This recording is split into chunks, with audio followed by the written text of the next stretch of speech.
What's good, everybody? This is Noah G Collecting, and we're back after a little hiatus. Today, we're going to be doing a review of the Hiya Toys 2002 Godzilla, aka KiryuGoji, my personal favorite Godzilla, so I really can't wait to get into this guy. Now, it's a running joke that no single KiryuGoji figure is perfectly movie accurate, whether it's X Plus, SH monsterarts. Today, we're going to go into if Hiya Toys is able to do that. We're going to go into the basics of articulation, detail, paint, and also look at side-by-side comparisons of this guy with movie screenshots, and also we're going to compare it to the SH monsterarts, of course. So, without any further ado, let's get into it.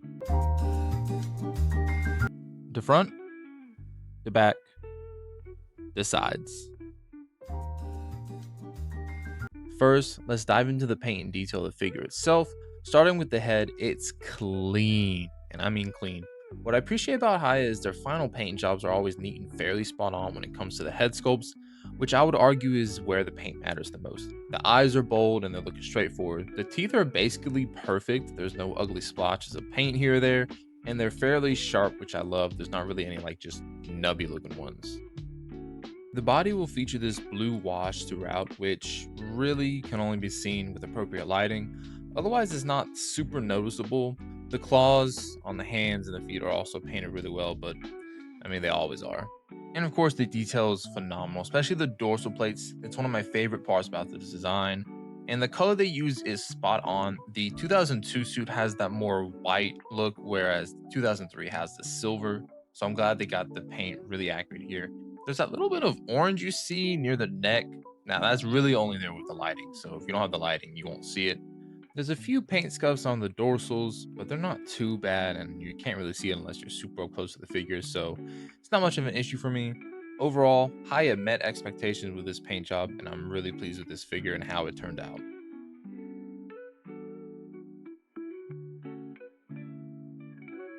So the burning question is, how suit accurate is this guy?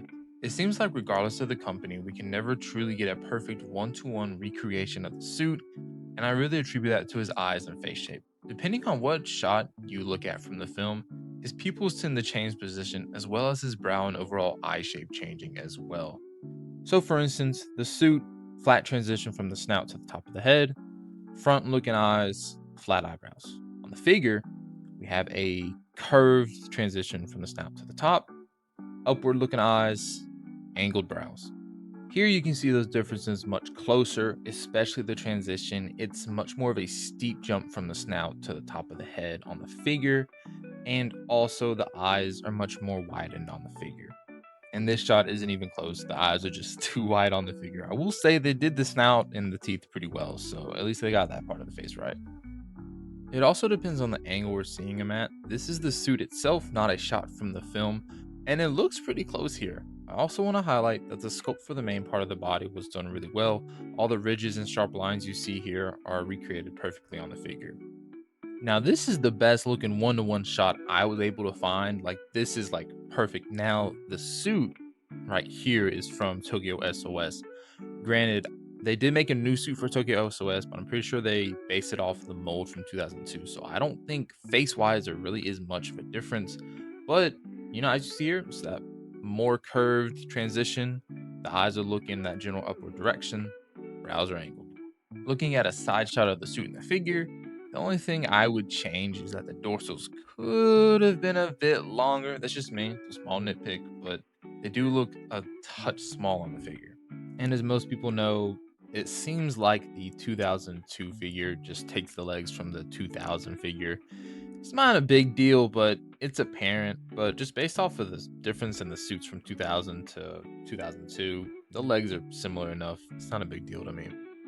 And a little disclaimer, I didn't do that whole side-by-side comparison with the movie just to kind of rag on the figure and show, it's not perfectly accurate. I just kind of wanted to show that it's hard to make a perfectly accurate figure of this guy because his face, it's just something about the face, it's just hard to recreate in figure form, and it looks different in a lot of different shots in the movie. So, me personally, I do enjoy mostly movie accurate figures, although I'm not one to complain if a small little detail is off or something like that. Like SH Monsterarts, for example, they have a lot of stylization in their figures. I don't mind, because looking at the figures, they're mostly accurate. And with Hiya, their figures are really good with movie accuracy and they're mostly accurate, like this guy. This is really good. So just want to put that out there, not rag on this guy. I actually really dig how it looks. Now let's move on to the comparison between the Hiya Toys and SH Monster Arts version of this guy.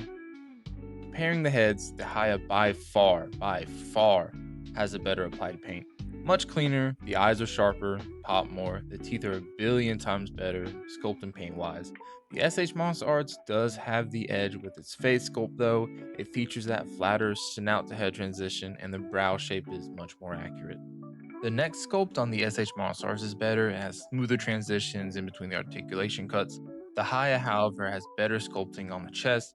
The ridges and lines are much more apparent and detailed.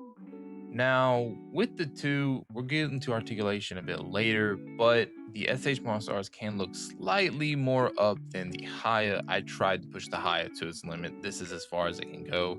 It's not that much of a difference, but I noticed it. The SH Monster Arts does have more range in the head and neck. Bear with my editing skills here, but with the dorsals, the SH Monster Arts will feature that bone color, whereas the Hiya has that white look. The Hiya's dorsals are more suit accurate, so they get a point there. The sculpts for the main dorsals are mostly the same for both of them. There is a bit of a difference in the smaller dorsals near the base of the tail, sculpt-wise. The SH Monster Arts are wider, the Highs are slightly thinner. One more articulation comparison, the Monster Arts can get a clean looking S-curve upwards, whereas the Hiya has to maintain a more straight pose to get it high up. The base of the tail on the Hiya, at least on my copy, can articulate upwards like the Monster Arts can. And here's a little demonstration. I'm trying to push it, but it won't budge at all. So with Hiya Godzilla figures, it's standard articulation. Now, I will say the neck, it has multiple sections of articulation, so you can get a funny pose like this. And it does have little neck flaps like the NECA 2003 Godzilla has. If you're a fan of that, hey, but I'm not the biggest fan of that. But anyways, back to your articulation. I pointed at the tongue because anytime you close his mouth and then open it back up, the tongue will stick. It'll just be stuck near the top of the roof of his mouth, and I literally have to use like a little box cutter to pry it back down. And as you see here, I always tend to have a joint on a figure for Hiya that just pops off really easily. Now, granted, it pops back on fine as well, so no biggie there. But I always tend to have one. And no ab crunch really, legs, standard stuff going on there. Since the initial days of their MonsterVerse figures, their articulation has improved for not just the Godzilla figures, but even the opposing kaijus as well. It's really nice to see, and sometimes their figures even rival Monster Arts, which is really interesting. Now, I have mixed feelings about the tail. The back half of it, it has a lot of segments, a lot of range. You can get multiple curves, you can get a good C curve out of it, good S curve. But the base of the tail kind of has to remain flat. You can't really pose it super high up naturally. Like, look at this. It's just kind of flat and then it goes up towards the middle of the tail. And I kind of want more of the base to be able to bend upwards, but it just can't. I don't know if that's just because my figure's stiff. I don't think it is, but yeah.